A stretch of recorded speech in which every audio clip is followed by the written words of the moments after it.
Xin chào mừng quý vị quay trở lại với chương trình Tôi về Việt Nam với cuộc trò chuyện cùng ông Stephane Gripon là tổng giám đốc của công ty Diageo Việt Nam. Hi Stephane, welcome back. Right now, as you know, Vietnam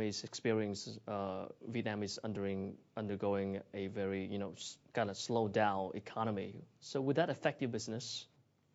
I must say that I'm hearing frequently in the newspaper talking about economic downturn, and I always say to my people, this is not a downturn, this is a slowdown. All right. Many countries in Europe would die for a 5% GDP growth.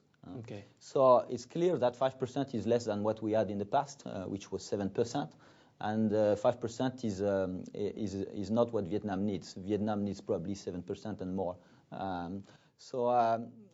It has obviously some impact on our business in terms of resetting expectation in terms of growth. But we are still in a very good growth. We are growing double digit. Double digit?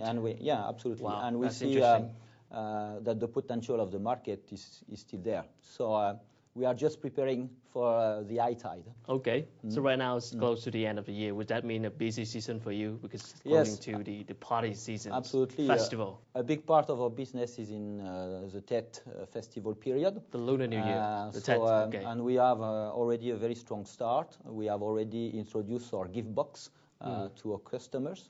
And the consumer will be able to discover there in a few weeks. So we have, I think, the best gift box ever in Vietnam. And that's really an important period for us. It's a beautiful gift box with the bottle inside. Okay. There is a change this year in the regulation because there will be a new advertising law and there will be a stronger enforcement of the law on promotions, as we discussed previously.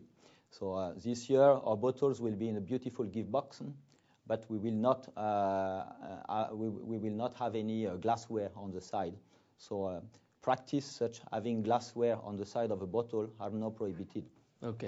And what I expect is that everybody in the industry will follow this decision that we have made. All right. Let's talk about your managing job in Diageo Vietnam. So being, a person coming from another country with, different culture, what kind of, let's say, culture barriers that you have to deal with, to cope with, in order to managing your staff here in Vietnam? First, it's not the first time I'm working abroad. So I had also an experience in the different companies in Brazil. And I'm saying sometimes some similarity here. Like what? I think I see planning is still much shorter than what I'm used to. For example, if I'm sending an invitation to an event to my consumers and customers, this will be done probably 1 week in advance. And in Europe, that would be done 1 month in advance. Okay, so we don't plan that long. So the planning is shorter, but what is great is that Vietnamese people are very fast to react to change. So we have to be flexible with that, right? Yeah. So you need to be flexible with that. Yeah. Also, people are not so comfortable with important change. So I use also my personal assistant to give me some tips on my communication, and I learn clearly that I don't need to communicate too far in advance difficult decision or important change in the organization. So people just want to focus on their job in the short term, and this communication can be on a monthly basis. Okay. So is language a big problem for you?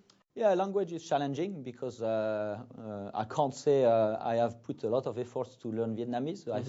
I know a few survival words, but clearly Vietnamese is very hard to learn for I can tell. But the good news is, a lot of Vietnamese people are speaking English, at least in the corporate sector.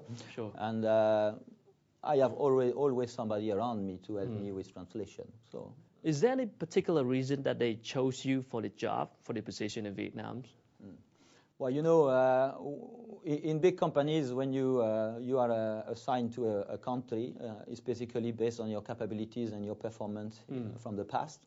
So, and also your personal ambition and personal desire. So my desire was to grow my career in developing countries. I told you already, I had already an experience in Brazil. I love emerging markets. Okay, Brazil is a big one, yeah. And I like a lot Asia and Southeast Asia. So I'm really happy in Vietnam, and I want to stay the longer I can. Okay, okay. Good luck with that. How would you describe your management style then?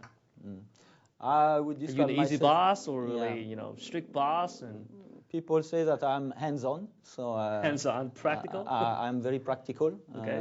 and I like to go on the field because my background is sales, is not marketing or finance, so I'm very pragmatic. I like to meet customers and consumers, so I'm quite direct and hands-on. That's the way I describe myself.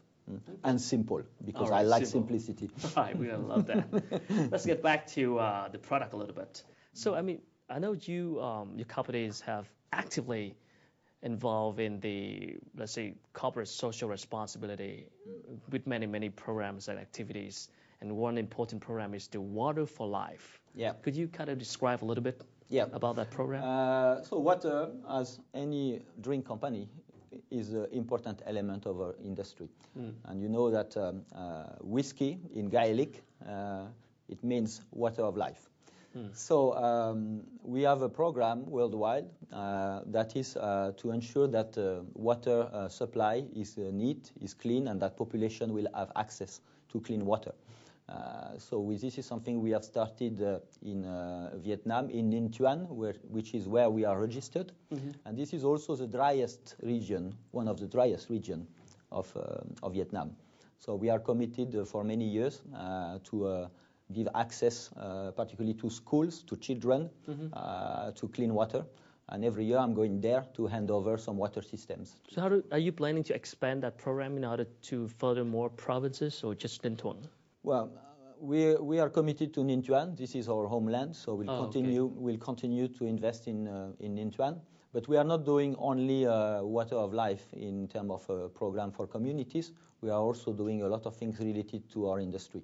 It's important for us that alcohol plays a positive role in society.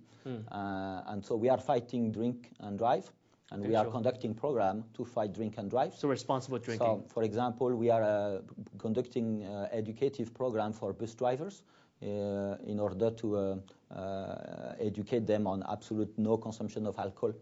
That is very important. We are also having global ambassadors on drink and drive programs. So Lewis Hamilton and Mika Hakkinen are the famous F1 pilots. Are our global ambassadors. And I am working on a project to have Mika Hakkinen in Vietnam to lead this agenda as well. So we are doing also education for our employees. Diageo has developed globally a Drink IQ program. What do you mean by Drink IQ? So the Drink IQ allows you to know the effect of alcohol on your body and educate people on how to handle a great party and responsible consumption.